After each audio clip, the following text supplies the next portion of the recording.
Looking to take control of your smartphone sensors? Today, I'm going to show you how to turn off all sensors, giving you complete control over your phone's functionalities. So let's get started.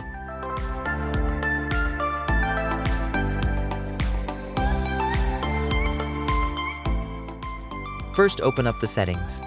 Then scroll down to the bottom. Find the developer option. If you don't see the developer option there, next, tap on About Phone. Next, tap on Software Information. Then tap on Build Number for 7 times and then go back to the settings page. Under the About Phone option, you will find the developer options.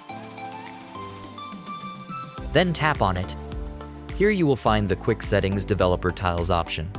Now, tap on it. Here you will find the Sensor Off feature. Now, toggle it on. Next, go back to the Home, swipe down the Quick Settings panel. From the top here, you will find a new icon called Sensor Off. If you don't find there, then swipe down again to extend the quick panel. Here it is. Now, tap on it to turn off your Samsung phone's all sensor. So folks, thanks for joining me today in this sensor disabling journey. You're now equipped with the knowledge to take full control of your Samsung Galaxy device. If you have any questions or want to share your experience, feel free to drop a comment below. Remember to like, share, and subscribe for more inside content. Until next time, happy customizing.